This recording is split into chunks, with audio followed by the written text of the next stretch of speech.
면접에서 네, 중요하게 준비하셔야 될 게 뭐냐면은 면접 답변은 귀에 걸면 귀걸이고 코에 걸면 코걸이로 만드셔야 돼요. 만약에 질문이 들어오면 내가 했었던 일들과 역량이 쭉 있잖아요. 네네.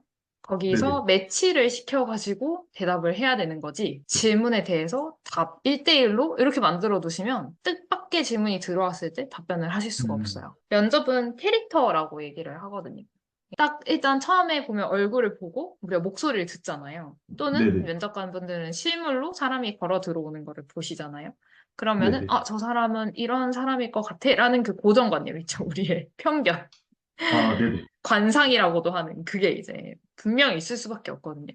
그랬을 네네. 때 작성하신 자기소개서와 이력서 그리고 다른 네. 하나는 내가 저 사람을 보면서 나의 머릿속에 있는 빅데이터, 인간으로서의 빅데이터 그걸 네네네. 보고서 느껴지는 저 사람에 대한 생각 이 두 개를 기반으로 결국은 질문을 하게 되는 거거든요. 그래서 네네. 자소서에 어떤 내용이 녹아져 있는지가 굉장히 중요하고 두 번째로 네. 나의 보여지는 모습에 대비해서 내가 어떻게 준비를 해야 되는지가 또 되게 중요합니다. 아, 그래서 네. 일단은 자소서 기반으로 먼저 한번 얘기를 해볼게요. 저는 제일 궁금한 건 퇴사 왜 했는지예요, 항상. 퇴사하신 네. 분들에게 면접관들이 가장 궁금한 건 그래도 4천만 원까지 받고 있던 회사 왜 퇴사했어? 계속 다니면 좋을 음, 텐데? 이게 네. 가장 궁금하거든요. 특히 네. 대기업일수록. 네네. 그래서 왜 퇴사하셨을까요? 메인터넌스 업무를 진행하면서 고전반과 협업해서 설비 유지 보수를 지금까지 해왔는데 고전 업무와 가깝게 직무를 하고 싶어서 좀 전문성을 키우기 위해서 대학교에 진학하게 되었습니다. 조금 더 앞에 뭐 했는데 이거를 좀 더 줄여서 좀 더 네. 컴팩트하게 만드셔야 될 것 같거든요. 이거는 거의 제 생각에는 무조건 나올 것 같은 질문이긴 해가지고. 첫 문장은 뭐뭐 했는데 이런 식으로 가시면 안 되고 뭐뭐 해서 이렇게 아, 했습니다. 라고 어, 그냥 명쾌하게 아, 음, 그렇게 된 거구나를 이해할 수 있게 변명이나 뭐 상황이나 이런 걸 전혀 섞지 말고 그냥 네. A라는 직무를 하다 보니 이거에 네. 대해서 더 열정이 생겨서 대학을 들어가고 싶어서 퇴사를 하게 되었습니다. 하고 음, 나서 지금 그래서 이런 업무를 했었었고 학교를 다니면서 이런 거를 했었었고 그래서 이제 더 전문성을 가지고 여기서 좀 더 기여를 하기 위해서 지원을 하게 됐다. 이렇게 그냥 마무리를 하시면 음, 되거든요. 네. 그래서 충성심을 좀 많이 보여주셔야 될 것 같아요. 면접에서.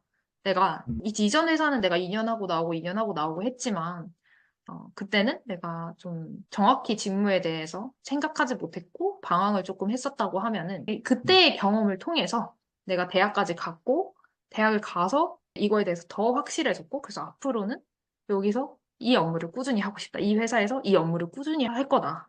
라는 그 충성심을 좀 많이 보여주셔야 될 것 같거든요. 아, 이제 네네. 멘트 보시면은 이 사장님이 말씀하신 멘트를 보시면은 네. 지금 우리가 이제 프라이드를 가져야 될 거, 그리고 우리가 네. 집중적으로 하려고 하는 사업 같은 게 뭔지에 대해서 쭉 나와 있어요. 네. 앞으로 우리는 변화하는 미래 환경에 대처하기 위해서 안전, 운영, 설비 관련해서 기술 혁신을 추구하고 디지털 트랜스포메이션을 적극적으로 추진한다.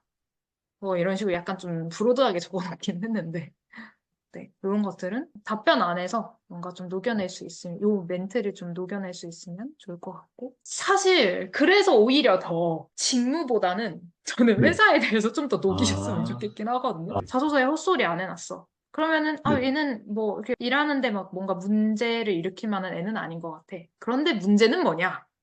금방 네. 나갈 것 같아. 네네. 자소서에서 나오는 부분, 그리고 느껴지는 부분이 정확히 일치하게 회사에 대한 충성심이 좀 떨어질 수 있을 것 같다. 라는 게 아, 제가 느껴지는 부분이기는 하거든요. 2년 있다가 나갈 것 같아. 이게 지금 문제인 거거든요. 그러면 그걸 네. 물어보겠죠. 왜냐하면 면접 자리는 네. 걱정되는 걸 내가 이 사람이 떨어지지 않아야 될 이유를 찾아야 되는 자리. 막 붙을 이유를 찾는 게 아니라 네. 떨어지지 않을 이유를 찾아야 되거든요. 그러니까 아, 네. 걱정되는 부분을 해소하는 게 면접 자리다. 저는 그렇게 생각을 하거든요. 왜냐하면 잘할 것 같은 거, 이 사람이 좀 역량이 있을 것 같은 거는 사실 네. 금방 보여요. 그런데 못할 것 같은 거는 이거에 대한 검증, 그러니까 잘 안 될 것 같은 거에 대한 검증은 오히려 더 어렵거든요. 그래서 그거를 음, 더 준비를 하셔야 된다. 저는 이렇게 말씀을 드리는 상황이에요. 내가 음, 업무에 대해서 잘 안다고 해서 그거 막 드러내려고 뭔가 노력을 하시는 게 오히려 역효과일 수 있다. 지금 상황에서. 아, 네. 네. 그거는 꼭 기억하시면 좋을 것 같아요. 왜냐하면 제가 아, 네. 그랬거든요. 제가 아, 네. 나는 일 잘한다. 약간 딱 봐도 캐릭터 딱 봐도 말도 되게 이렇게 똑부러지게 하고 그렇잖아요. 또 네네. 여자라서 좀 더 네. 그런 것도 있기도 하고. 네. 그런데 면접장 가서도 똑같이 그냥 똑부러지게 얘기하고 있는 거예요. 그러면 이제 그 면접장들 무슨 생각하겠어? 쟤는 똑부러지게 자꾸 이직할 것 같아. 돈 더 주면 딴 데 갈 것 같아. 이 생각하겠죠. 네네. 아, 뭐 학교 좋은데 나왔고 일 잘할 것 같은 거는 뭐 다 써져 있는데 그거 네. 뭐하러 또 물어보겠어요. 음, 그렇잖아요. 그러니까 물어보고 싶은 궁금한 건 그래서 너 우리 회사 계속 오래 붙어 있을 수 있어? 우리 회사에서 다른데 업무 A 업무하다가 B 업무 가라 그러면 너 갈 거야?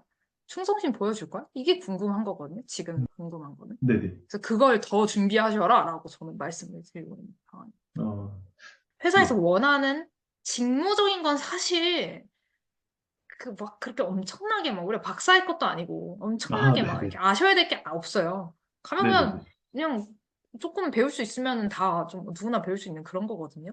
네. 그냥 대한민국 모든 사람들 냅두놓고서 한 5명한테 시키면 5명 정도는 할 수 있는 그런 10명한테 시키면 5명 정도는 할 수 있는 그런 일을 하실 거란 말이죠.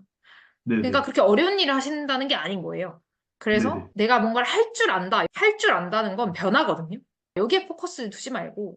근데 덕목은 잘 네네. 안 변해요. 성향은 잘 안 변해요. 어, 그래서 나는 이런 성향의 사람이고, 그래서 이 직무와 잘 맞다. 이렇게 네. 가셔야 돼요. 나는 이런 어, 성향의 사람이라서 그래서 이 직무랑 잘 맞는데 그 백데이터는 내가 과거에 했던 회사에서나 아니면 네. 학업하시면서 보여줬던 사례. 요걸로 이제 연결을 시키는 거거든요. 그래서 그걸 제가 지금 하려고 아, 합니다. 네네네. 네. 그 회사에서 지금 필요로 하는 덕목이 뭐냐? 이 업무는 필요로 하는 덕목이 소통입니다. 왜 소통이 네. 중요하냐면 안전 관련된 업무이기 때문에 정확히 의사소통을 해가지고 문제가 없게끔 하는 것. 이게 굉장히 음, 중요한데, 네네. 그런데 제가 과거에 했던 업무 또는 학업 중에서 제가 네. 소통을 정확하게 잘 해서 문제 없이 일을 처리했던 사례가 이런 게 있습니다. 라고 이렇게 연결 지어주면 충분하거든요. 음, 이해가 가시나요? 네. 네. 이해 네. 갑니다. 그 모든 걸 연결시킬 때 덕목이랑 연결을 시키면 본인의 성향, 나의 기본적인 사람의 성향과 연결을 시키면 다 쉬워요. 근데 이거를 음, 내가 했던 결과, 내가 했던 스펙이랑 음, 연결시키려고 하면은 네네. 좀 힘들어요. 힘들고 와닿지도 음, 않아요. 답변에 있어서 내가 하고 싶은 말을 하는 게 아니라 상대가 원하는 대답을 하는 게 면접이거든요. 근데 지금 네네. 그게 안 되어 있으세요. 상대의 질문을 정확하게 듣고 일단 한 네. 문장으로 대답해야 돼요. 사실 사람들이 그거밖에 안 들어요. 면접관들이 그 첫 한 문장 듣고서 의사소통이 되네 안 되네. 거기서 거의 제가 봤을 때 한 80%다 떨어져요. 그래서 음, 의사소통을 잘 하셨던 케이스가 뭐가 있으세요? 라고 하면은 한 문장으로 뭐 제가도 안 해도 돼요. 설비에 문제가 발생을 했을 때 5분 안에 보고를 하는 게 매뉴얼인데 제가 어떤 스킬을 발휘해서 2분 안에 공유를 했고 3분 정도 더 빠르게 함으로써 설비의 다운타임을 30% 감축시켰습니다. 라든지 이렇게 그냥 한 음, 문장으로 딱 정확히 그 답이 나와야 되거든요. 자, 이제 첫 번째 하셔야 되는 게 뭐냐면은 제가 네. 아까 시트 드린 거에 네. 보시면은 내가 잘했던 거를 한번 이렇게 네. 펜으로 다 써보세요. 남들한테 내세워도 좀 자랑할 수 있을 만한 그런 거. 뭔가 내가 문제를 해결을 했다든지, 뭐 리더십을 발휘했다든지, 뭐 이런 것들 있잖아요. 네. 그런 것들을 쭉 써보시고, 사례들을 써보시고, 한 문장으로 그 상황을 정리하세요. 들었을 때 부담스럽지 않고 탁 꽂힐 정도의 문장 수준으로 작성을 먼저 해보시고, 나의 어떤 역량을 보여줄 수 있는지, 나의 어떤 덕목을 보여주는지 정리하시고, 좀 더 이해하고 포용하는 답변으로 좀 네. 부드럽게 좀 더 내용을 바꿔보시면 좋을 것 같습니다.